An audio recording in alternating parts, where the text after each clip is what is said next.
bist auch ein Esel. Geht mir durch den Kopf, den ich anhalte. Du bist auch ein hurer, sturer Esel. Denke ich, steig ab und drehe die ganze Chose auf den Grill. Ein trotzig, starrsinnig, sturer Esel bist du auch. Rege mich auf anfangen rumknüppeln und mach mir die Finger dreckig. Kratzbürstig, störig, bockbeinig wie der spänstige Rückschädel vom Esel. Hört mir fast gut aus und ich drehe das Ganze ein paar Runden um, bis die Zähne greifen und unter dem vertrauten, klackernden Geräusch wieder auslaufen wie geschmiert. Ja, du bist auch ein Esel, aber du bist mein Drahtesel. Und wenn die Kette wieder drin ist und ich mich fast schwingen und weiter zu radeln, ist alle Wut wieder verflogen und aus dem sturen Drahtesel wird ein stattliches Stahlross und wir reiten zusammen ins Sonnenuntergang. Ich muss ehrlich zugeben, habe ich schon noch gerne. Wenn ich am Morgen noch mit einer Gehirnhälfte im Bett widerwillig in die Kälte rausstapfe, wartest du schon treu im Velohäuschen auf deinem Sitz. Ich streichel dir zur Begrüßung zärtlich über dein Oberrohr und du schnurst wie ein zufriedener Kater. Wenn du noch einen besonders langen Schlaf gehabt, wir sind gestern spät heimgekommen, nachdem du schon Angst hast bekommen, ich würde ja am Bahnhof stehen und mit dem Bus heimfahren. Obwohl ich denke, dass die Nacht gar nicht mal so umgehend dort am Bahnhof in der Velokolonne hat verbracht. Ich habe nämlich schon gesehen, dass scheuche Blick hast austauscht mit dieser Foto-Zweiräderin mit dem verführerischen Vorbau und dem schicken Schaltwerk. Du bist ja kaum mehr auf der Rädchen kann ich noch behalten mit dem Veloständer, der steht. Und als ihr beim Wegfahren zum Abschied mit dem Hängerlicht ganz ungeniert hinten nachgeblinkert hast, ist mir auch nicht entgangen, du Casanova. Aber um es eloquent auszudrücken, ich glaube, es war schon ein Antrag von deiner kräftigen Scheibenbremse, ummantelt von einem hochwertigen Zahnkranzpaket. Ich glaube, es war schon ein Antrag von deiner kräftigen Scheibenbremse, ummantelt von einem hochwertigen Zahnkranzpaket, das parallel zur Bremsleitung nahtlos in Kettenstreben übergeht und verspielt hinweist auf die anmutige pedalarme Form von Weltung und leitet im Felgenschwung, der begleitet wird von einladenden Speichverraschungen und nicht zuletzt dank dem verhaltenen Zusammenspiel mit dem Steuerschatz und dem Rahmengehäuse die bestechliche ästhetische Noten verleiht. Wie auch immer, ich stehe mit dem einen Fuß auf das linke Pedal, stosse mit dem anderen kraftvoll ab und manövriere das rechte Bein schwungvoll über die Hinterrädchen und platziere mein Gesäß elegant auf dem weichen Sattel. Gleich darauf habe ich eine Farbe aufgenommen, deine Nabenschaltung, wo du stolz drauf bist, klickert und klackert beim Gangwechsel zuverlässig auf meine Anweisung. Wir sind einfach ein eingespieltes Team. Scheiss auf ÖV. Wir sind 3-mal schneller als der Bus, der Landsack mit seiner Umweltverschmutzung. Rote Ampeln können uns mal am Schutzblech lecken. Bremsen hast etwas für 3 Rädchen.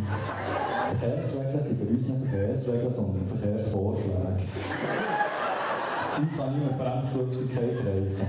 Wir gehen zusammen durch dick und dünn, noch wenn die Einschicht auf der Straße ganz dünn ist und jede Wille bekommen vom Umkehren, gibt es einen Kompromiss. Entweder wir kehren beide um oder gar nicht. Wir brauchen kein Doping, unser Doping ist der Rückenwind. Und du weißt, du kannst die deine pure Muskelkraft verlassen, wenn uns der Gegenwind das Leben und mir die Beine schwer macht. Und bekanntermaßen schweissen wir nicht nur gemeinsame Interessen zusammen, sondern auch gemeinsame Feinde. Wenn zum Beispiel so ein fotziger Strom uns hügelaufwärts im naffen Tempo überholt, dann bringt uns das beide Fahrt. Klar, es fährt nicht immer rund in unserer Beziehung. Ich will gar nicht erst anfangen vom Tiefpunkt, wo ich dich betrogen mit dem Rennvelo im Schultriathlon. Aber ich habe dir schon 1000-mal erklärt, dass wir mit deinen fetten Reifen voll abgehackt hätten. Vor allem, weil ich vorher beim Schwimmen fast versoffen die als Hinterletzte auf dem Wasser gestanden bin. Ich erzähle dir, dass du aus unerfindlichen Gründen Gefallen daran hast gefunden, die Kette regelmässig rauszuschmeissen, wenn wir sowieso schon spät dran sind oder dass dir in 2 Monaten Takt das Hinterlicht kaputt geht. Genauso wie ich Toleranz erwarte, wenn ich die Augen draussen im Regen über Nacht stehen oder wenn ich einen Kollegen auf dem Gepäckträger kutschiere und so das Hinterrad malträtiert wird.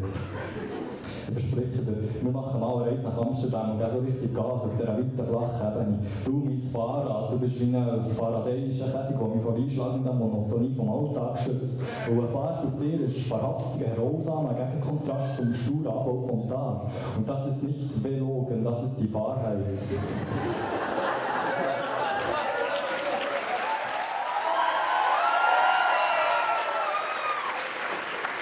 Ja, das ist gleich, glaube ich.